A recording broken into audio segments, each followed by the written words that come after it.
Hey guys, welcome back to ancient India. భూలోకంలో స్వర్గం ఉంటుందా అని ఎవరైనా అడిగితే ఒకసారి జమ్మూ కాశ్మీర్కి వెళ్ళి చూడండి అని చెప్పాలి. ప్రతి చోట అందం, ప్రతి దృశ్యం ఒక చిత్రంలాగా ఉంటుంది.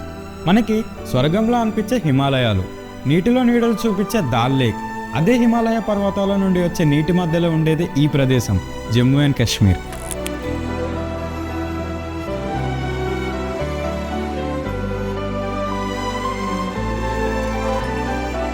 ఇది కేవలం ప్రకృతి అందాలు మాత్రమే కాదు, అమర్నాథ్ లాంటి దివ్యక్షేత్రాలు మరియు వైష్ణోదేవి లాంటి శక్తివంతమైన ఆలయాలు కలిగి ఉన్న పుణ్యభూమి.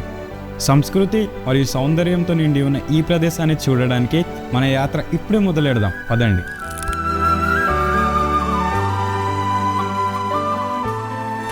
బ్రిటిష్ ఇండియా ఉన్నప్పుడు జమ్మూ అండ్ కాశ్మీర్ ప్రముఖ ప్రిన్స్లీ స్టేట్లా ఉండేది. 1946లో జరిగిన ఫస్ట్ ఆంగ్లో సిక్ వార్ తర్వాత స్థాపించబడింది ఈ స్టేట్ జమ్మూ అండ్ కాశ్మీర్.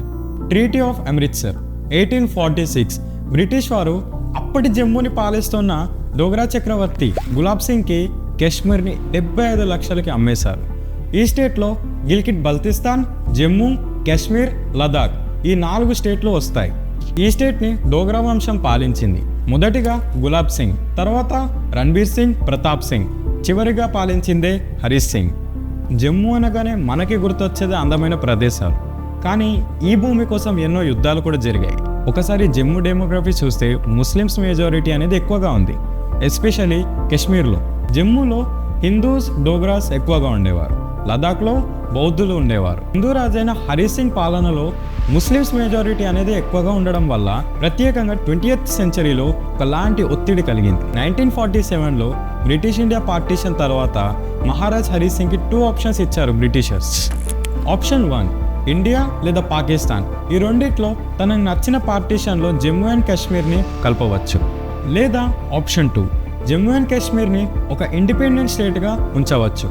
మహారాజ్ హరి సింగ్ ముందుగా జమ్మూ అండ్ కాశ్మీర్ని ఒక ఇండిపెండెంట్ స్టేట్గానే ఉంచుదాం అనుకున్నారు. అక్టోబర్ 1947లో పాకిస్తాన్కి సంబంధించిన ట్రైబల్ మిలిటెంట్స్ జమ్మూ అండ్ కాశ్మీర్ని ఆక్రమించుకుందామని ప్రయత్నించారు. ఇది పాకిస్తాన్ సపోర్ట్తోనే జరిగింది.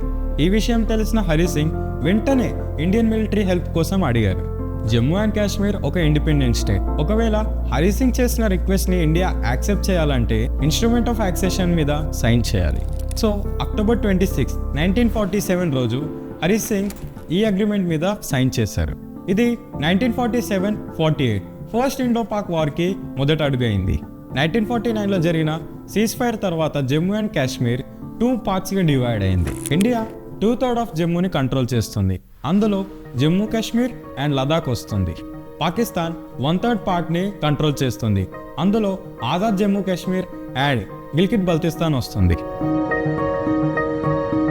ఇప్పుడు జమ్మూ అండ్ కాశ్మీర్ అఫీషియల్గా ఇండియాలో ఒక భాగమైంది, కానీ పాకిస్తాన్ కూడా కొంత భాగాన్ని ఆక్యుపై చేసింది. దాన్నే POK అంటాం, పాకిస్తాన్ ఆక్యుపైడ్ కాశ్మీర్. పాకిస్తాన్ సపోర్ట్తో కొన్ని మిలిటెంట్ గ్రూప్స్ కాశ్మీర్లో పుట్టుకొచ్చాయి.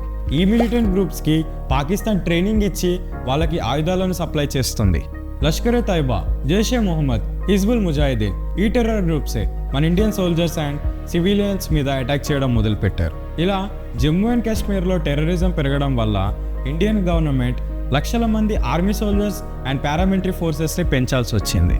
సోల్జర్స్ మీద జమ్మూ కాశ్మీర్ ప్రజలు రాళ్లతో దాడి చేసేవారు. కర్ఫ్యూస్, ఎన్కౌంటర్స్, ఇంటర్నెట్ బ్యాన్ చేయడం తరచుగా జరిగేవి. ఇలా జమ్మూ అండ్ కాశ్మీర్ ఒక అన్సేఫ్ ప్లేస్గా మారిపోయింది.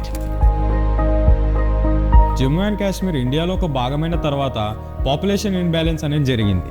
అంటే జమ్మూ అండ్ కాశ్మీర్లో ముస్లిం మెజారిటీ అనేది చాలా పెరిగింది, హిందూ అండ్ సిక్స్ మెజారిటీ చాలా తగ్గిపోయింది.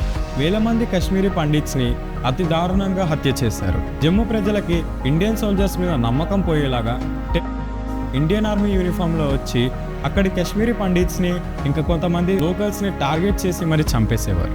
ఈరోజు జమ్మూ కాశ్మీర్ పాపులేషన్ వైజ్ చూసుకుంటే ముస్లిమ్స్ 97.16%, హిందూస్ 2.45%, సిక్స్ 0.81% ఉన్నారు. ఇక్కడ ముస్లిమ్స్ మెజారిటీ అనేది ఎక్కువగా ఉంది. హిందువులపై క్రమంగా జరుగుతున్న దాడుల వల్ల హిందూ పాపులేషన్ అనేది తగ్గుతూ వచ్చింది. ఇంతటితో ఆగలేదు, హిందూ పండిట్స్ని మత మార్పిడికి ప్రయత్నించారు, కానీ ఎవరైతే ఒప్పుకోలేదో వారిని అతి దారుణంగా చంపేశారు. అసలు ఆర్టికల్ 370 అనే స్పెషల్ స్టేటస్ జమ్మూ అండ్ కాశ్మీర్కి ఎందుకు వచ్చింది? పార్టీషన్ తర్వాత జమ్మూ అండ్ కాశ్మీర్ ఇండియాతో ఇన్స్ట్రుమెంట్ ఆఫ్ యాక్సెషన్ మీద సైన్ చేసింది. ఈ అగ్రిమెంట్ కేవలం defence, foreign affairs and communication కోసం మాత్రమే. ఇండియాకి లిమిటెడ్ యాక్సెస్ ఇచ్చింది Jammu. 5th August 2019 PM Narendra Modi గారు గవర్నమెంట్ ఆఫ్ ఇండియాతో ఎంతో స్ట్రాటజికల్గా ప్లాన్ చేసి ఆర్టికల్ 370ని రద్దు చేశారు. ఇది కేవలం జమ్మూ అండ్ కాశ్మీర్ మీద ఆధిపత్యం కోసం కాదు, national integration and all over India equal rights కోసం. ఆర్టికల్ 370 రద్దు చేసిన తర్వాత presidential order under article 371D Jammu and కాశ్మీర్కి కూడా ఇండియన్ లాస్ అన్ని అప్లై అవుతాయి. Jammu and Kashmir reorganisation act ప్రకారం ఇది 2 స్టేట్స్కి డివైడ్ అవుతుంది. ఒకటి జమ్మూ అండ్ కాశ్మీర్, రెండోది లదాఖ్. జమ్మూలో development, investments and better governance కోసం ఆర్టికల్ 370ని రద్దు చేశారు. 1990 తర్వాత పాకిస్తాన్ కాశ్మీర్ మీద అటాక్ చేస్తూనే ఉంది, కానీ ఇప్పుడు జమ్మూ మీద కూడా స్టార్ట్ అయింది, especially in border areas. Terror attacks, curfews, ఇంకా అక్కడ ఉన్న ఇన్స్టేబిలిటీ వల్ల investors, tourist and educational institutions కూడా వెనుకడిగేశాయి. ఇన్ఫ్రాస్ట్రక్చర్ ప్రాజెక్ట్స్ కూడా సెక్యూరిటీ ఇష్యూస్ వల్ల డిలే అయ్యాయి. జమ్మూకి ఫండింగ్ తక్కువగా ఉండేది, ప్రాజెక్ట్స్ కూడా చాలా తక్కువ వచ్చేవి, ఎస్పెషల్లీ హిందూ మెజారిటీ ఏరియాస్లో. కాశ్మీర్ అండ్ జమ్మూ మధ్యలో రీజనల్ ఇంబ్యాలెన్స్ అనేది క్రియేట్ చేసింది. యూత్ జాబ్స్ అండ్ ఎడ్యుకేషన్స్ కోసం వేరే స్టేట్స్కి వెళ్ళిపోయేవారు. Quality education and quality hospitals లేకపోవడం వల్ల జమ్మూలో students and patients Delhi, Punjab, ఛత్తీస్గఢ్కి వెళ్ళిపోతున్నారు. కాశ్మీర్ అటాక్స్ ప్లానింగ్ జరిగేది పాకిస్తాన్లో అయినా ఆ అటాక్స్కి హెల్ప్ చేసేది మాత్రం కాశ్మీర్ లోకల్సే. ఆర్టికల్ 370 ఉన్నప్పుడు ఎంతోమంది పాకిస్తానీస్ ఇల్లీగల్గా జమ్మూ అండ్ కాశ్మీర్లో మైగ్రేట్ అయ్యారు. వాళ్ళు చేసే మిస్గైడెన్స్ వల్ల ఇన్నోసెంట్ కాశ్మీరీ ప్రజలు ఏది నిజం, ఏది అబద్ధం తెలియక మిలిటెంట్ గ్రూప్స్లో జాయిన్ అయిపోయేవారు. కానీ మనందరం తలుచుకుంటే జమ్మూ అండ్ కాశ్మీర్ మీద జరిగే ఈ అటాక్స్ని మనం తగ్గించవచ్చు.